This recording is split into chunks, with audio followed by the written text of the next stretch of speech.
الحمدللہ رب العالمین والصلاة والسلام علی سید المرسلین وعلی آلہ وصحبہ اجمعین۔ سبق نمبر 43، پانچواں منصوب اسم تمییز، اس کو اسم ممیز بھی کہتے ہیں۔ 6 منصوبات ہم نے بتائے تھے۔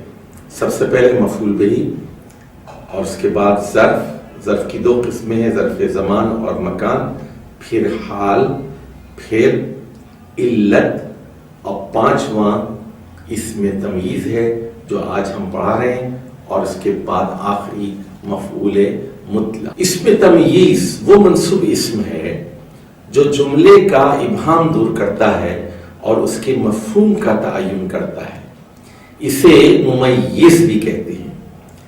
یہ معلوم ہونا چاہیے ابہام کبھی جملے میں ہوتا ہے اور کبھی لفظ میں، اور یہ اسم منصوب تمییز کے آنے سے یہ ابہام، یہ ایمبیگوٹی دور ہو جاتی ہے۔ اور یہ ابہام، یہ ایمبیگوٹی کبھی عدد میں ہوتی ہے، کبھی وزن میں ہوتی ہے، کبھی پیمانے میں ہوتی ہے، کبھی طوالت میں ہوتی ہے، کبھی مقدار میں ہوتی ہے، کبھی مساحت میں ہوتی ہے۔ تو ابہام کی 2 قسمیں ہو گئیں، ابہام مفرد اور ابہام مرکب۔ ابہام مفرد کا مطلب ہے ایک لفظ میں ابہام ہے، اور ابہام مرکب کا مطلب یہ ہے کہ پورے جملے میں ابہام پایا جاتا ہے۔ چلیے سب سے پہلے ہم بات کرتے ہیں ابہام میں مفرد کی، لفظی ابہام کی۔ اب یہ ایک مثال ہے، لِزَيْدٍ مِطْرَانِ، لِزَيْدٍ مِطْرَانِ، زید کے پاس 2 میٹر ہیں، 2 میٹر ہیں زید کے پاس۔ عربی میں میٹر کو میتر کہتے ہیں، میتر، مطران 2 میٹر، لِزَيْدٍ مطران، زید کے پاس 2 میٹر ہیں۔ تو اس جملے میں آپ دیکھ لیجئے ایک لفظ استعمال ہوا ہے مطران کا، تو اس مطران میں ابہام ہے کہ 2 میٹر کیا ہے اس کے پاس۔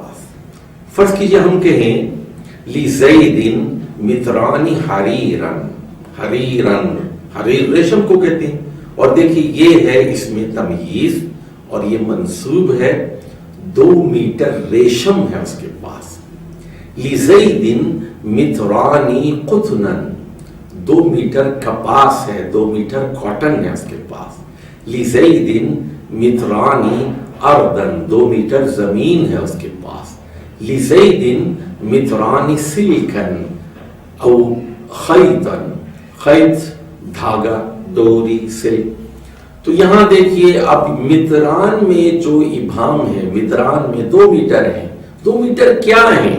اس لفظ میں ابہام ہے، تو اس کو ایک لفظ دور کر رہا ہے، حریرن، قطنن، اردن، سلکن یا خیطن، اور یہ منصوب اسم، یہ اسم ممیز یا تمییز کہلاتا ہے، اور اس ابہام کو، اس ایمبیگوٹی کو دور کر رہا ہے۔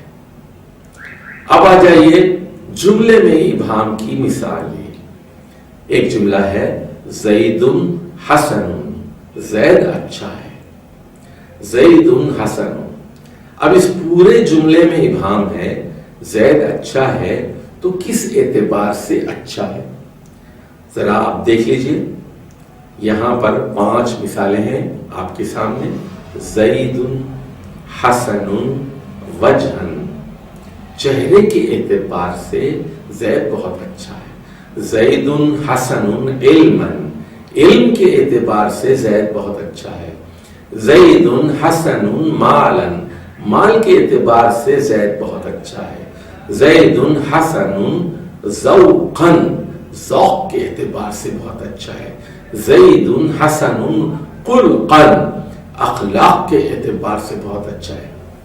تو زید اچھا ہے، زید اچھا ہے، زید اچھا ہے، ہم کہہ رہے ہیں کس اعتبار سے اچھا ہے، کس لحاظ سے اچھا ہے؟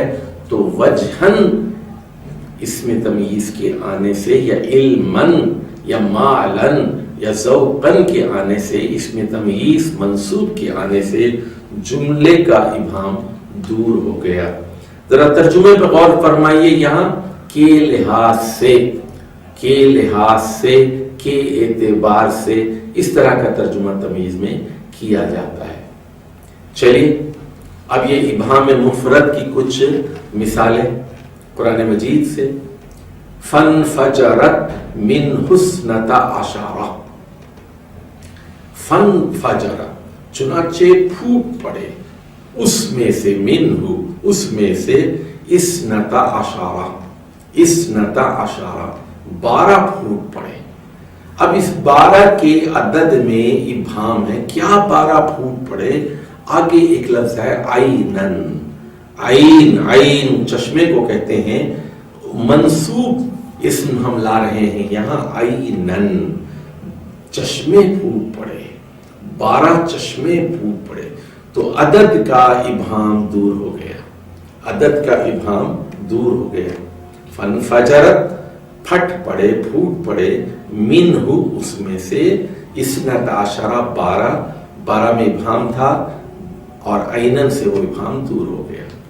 اگلی مثال دیکھ لیجئے، وَمَن يَعْمَلْ مِثْقَالَ ذَرَّةٍ، وَمَن، من نکرہ ہے، عام ہے، جو شخص بھی، من کوئی ہو، یعمل عمل کرتا ہے، مثقال ذرۃ ذرہ برابر عمل کرتا ہے، جو بھی ذرہ برابر عمل کرتا ہے، تو یہاں مثقال ایک وزن ہے، ایک وزن ہے مثقال، تو وہ اس کے اندر ابہام ہے، ذرہ برابر عمل کرتا ہے، کیا مطلب ہے اس کا؟ شررن، اب شررن کے آنے سے وہ ابہام دور ہو گیا، برا عمل کرتا ہے، یرہو وہ اسے دیکھے گا، جو شخص بھی ذرہ برابر برا کام کرے گا اسے قیامت کے دن وہ دیکھے گا، یرہو، ہو کی جو ضمیر ہے یہاں منصوب ہے، مفعول بہی ہے۔ اگلی مثال سورۃ یوسف کی دیکھیے، انی رأیت احد عشرہ، میں نے دیکھا، بلا شبہ میں نے دیکھا، احد عشرہ 11 کا عدد، میں نے 11 دیکھے، کیا دیکھے؟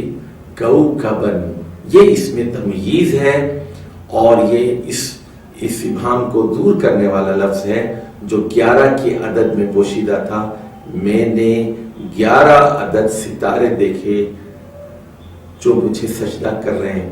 یہ حضرت یوسف کا خواب تھا، مطلب یہ ہے چاند اور سورج بھی سجدہ کر رہے ہیں اور 11 ستارے بھی، مطلب یہ تھا کہ ایک وقت ایسا آئے گا کہ 11 بھائی اور حضرت یعقوب اور ان کی اہلیہ، حضرت یوسف کی والدہ، وہ حضرت یوسف کے اقتدار کے ماتحت ہوں گے۔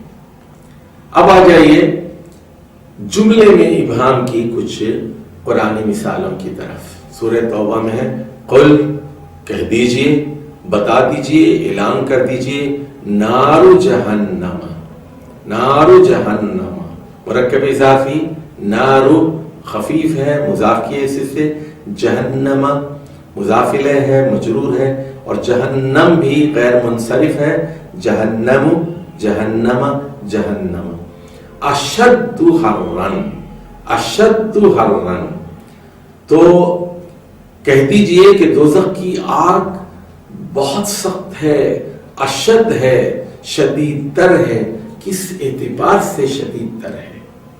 حرن، گرمی کے اعتبار سے، تو حرن کے اندر ابہام تھا وہ دور ہو گیا، یہ ابہام پورے جملے میں تھا، دوزخ کی آگ شدید تر ہے، کس اعتبار سے؟ گرمی کے اعتبار سے۔ انا اکثر منک مالا، سورۃ الکہف میں ہے، بڑا زمیندار چھوٹے زمیندار سے کہنے لگا میں تجھ سے زیادہ مال رکھتا ہوں، تو یہاں میں تجھ سے زیادہ ہوں، کس اعتبار سے؟ مالن، مال کے اعتبار سے، میں تم سے زیادہ ہوں، انا اکثر منک، تو اس میں اس پورے جملے میں ابہام تھا، مالن کے آنے سے وہ ابہام دور ہو گیا، اور ترجمہ ہم کریں گے میں تم سے زیادہ ہوں مال کے اعتبار سے۔ اب آ جائیے اگلی مثال پر، کفا باللہ، کفا باللہ، کفایت کرتا ہے، کفا باللہ، باللہ اللہ کے ساتھ کفایت کرتا ہے، شہیدن، اس جملے میں اللہ کے ساتھ کفایت کرتا ہے، کفا باللہ میں ابہام ہے، شہیدن، تو یہاں شہادت کے اعتبار سے، گواہی کے اعتبار سے اللہ تعالی کا ساتھ کفایت کرتا ہے، تو یہاں بھی شہید اس میں تمییز ہے۔ سورہ مریم میں ہے وَاشْتَعَلَ الرَّاسُ شَيْبًا، وَاشْتَعَلَ الرَّاسُ، بھڑک اٹھا سر، راس تو کہتے ہیں سر کو، وَاشْتَعَلَ، بھڑک اٹھا، شعلے کی طرح بھڑک اٹھا، شَيْبًا، شَيْبًا، بڑھاپے کے اعتبار سے، یعنی یہ مطلب نہیں ہے کہ سر میں آگ لگ گئی، وَاشْتَعَلَ شعلے بھڑک اٹھے سر کے اندر، یہ مطلب نہیں ہے۔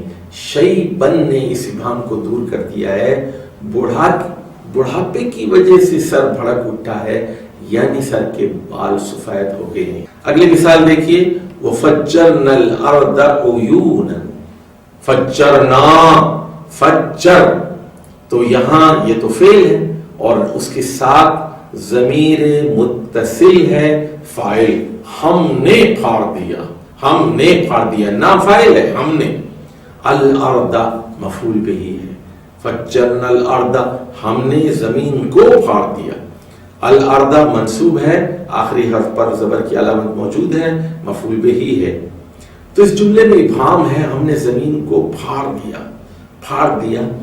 اس ابہام کو دور کرنے کے لیے ایک لفظ لایا گیا ہے منصوب اسم، منصوب اسم تمییز، عیوناً، چشموں سے پھاڑ دیا، یعنی ہر طرف سے چشمے جاری ہو گئے، پھٹ پڑے، تو یہ بھی جملے کا ابہام تھا۔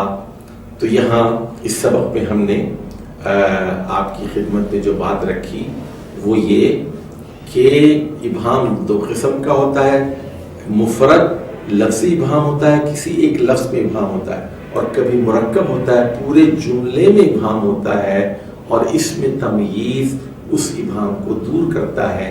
یہ پانچواں منصوب اسم ہے، اس میں تمییز، اور اسے ممیز بھی کہتے ہیں۔ یہاں آپ کے لیے ایک مشق دی گئی ہے، اس میں کچھ جملے ہیں، اس کا آپ کو عربی میں ترجمہ کرنا ہے۔